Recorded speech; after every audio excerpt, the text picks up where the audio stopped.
سوالہ نگر میں درگاہ اعلیٰ حضرت کے مفتی محمد حنیف خان کی وشو وکھیات امام احمد رضا اکادمی ہے، جس میں اعلیٰ حضرت کی ہست لکھت کتابوں کا خزانہ موجود ہے۔ اسی میں مدرسہ چلتا ہے۔ اسی مدرسے میں دھرم پریورتن کرنے والی چھاترا افرا بھی پڑھی ہے۔ کہاں پڑھی ہیں آپ؟ امام احمد رضا اکیڈمی۔ امام احمد رضا اکیڈمی یہ اسکول ہے، کیا ہے؟ مدرسہ۔ بسم اللہ والحمد للہ والصلاة والسلام علی رسول اللہ۔ السلام علیکم ورحمۃ اللہ تعالی وبرکاتہ۔ ابھی صبح ایک خبر سامنے آئی کہ جس کو دیکھ کر بڑا دل رنجیدہ ہو، اور اب بھی اگر ہم خواب غفلت سے نہیں جاگیں تو ایسی خبر آئیں گی کہ جس سے دل چھلنی ہو جائے۔ خبر یہ ہے کہ بریلی میں ایک لڑکی نے غیر مسلم سے شادی کر لی اور مرتدہ ہو گئی۔ کچھ دن وہ مدرسے بھی پڑھنے کے لیے۔ اب کچھ بے حس اور بغیرت لوگ تو یہ بھی کہیں گے کہ اب کیا ہو سکتا، اب تو مدرسے میں پڑھنے والی لڑکی نے بھی ایسا کر لیا، اب کیا اس کے انتظام کیا جا سکتا؟ تو میں ان سے کہتا ہوں آپ اس کی تحقیق کیجیے، اس کی جانکاری کیجیے۔ اس کو اس کے والدین نے مدرسے میں بھیجا ہی تب تھا جب اس کے حالات بگڑ گئے، پانی سر سے اوپر ہو گئے۔ پہلے ہی اگر وہ ائمہ حضرات کے علماء کی بات پر توجہ دیتے اور اس کو بے حیائی کے ماحول سے بچاتے تو ان کو یہ دن دیکھنا نہیں پڑتا۔ اور تعجب کی بات یہ ہے کہ ارتداد کی آندھی اتنی تیزی سے ہماری دروازوں پر دستک دے رہی ہے اور ہماری طرف سے منظم طریقے سے اس پر کوئی کام نہیں کیا۔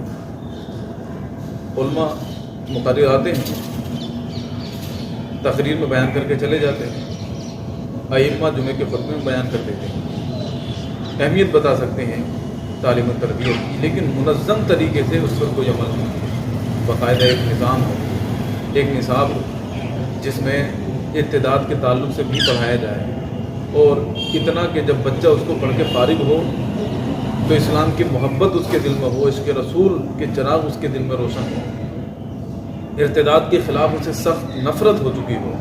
اس طرح کا نصاب اب مرتب ہو اور اس کو سسٹمیٹک طریقے سے پڑھایا جائے۔ لیکن ہوتا یہ ہے کہ یہ بچے جو کسی بھی قوم کا سرمایہ ہوتے ہیں، سب سے قیمتی شے ہوتے ہیں،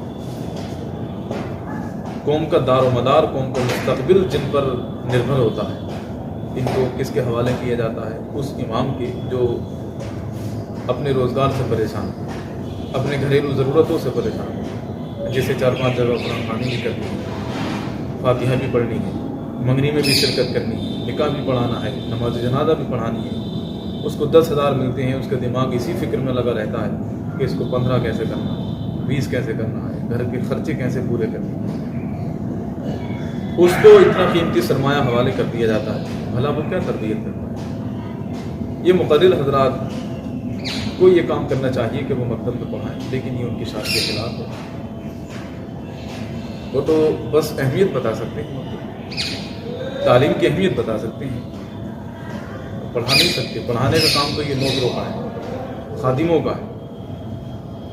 اگر مقرر حضرات 11 بجے تک اپنے پروگرام ختم کر دیں، 12 بجے تک، اور صبح میں اٹھیں مکتب پڑھائیں تو کتنا اچھا ماحول ہو۔ دنیا انہوں نے دیکھی ہوتی ہے، ماحول ان کو سمجھ میں آیا ہوا ہوتا ہے۔ اس ماحول سے بچوں کو آگاہ کریں، اپنی بستی کے، اپنے قصبوں کے، تو کتنا ماحول میں تبدیلی آئے۔ تو یہ کام منظم طریقے سے ہو، علماء اکرام اٹھیں اور ارتداد کے خلاف جس طریقے سے بھی عمل کر سکتے ہیں، جس طریقے سے بھی اس کی روک کر سکتے ہیں، کرنے کی کوشش کریں۔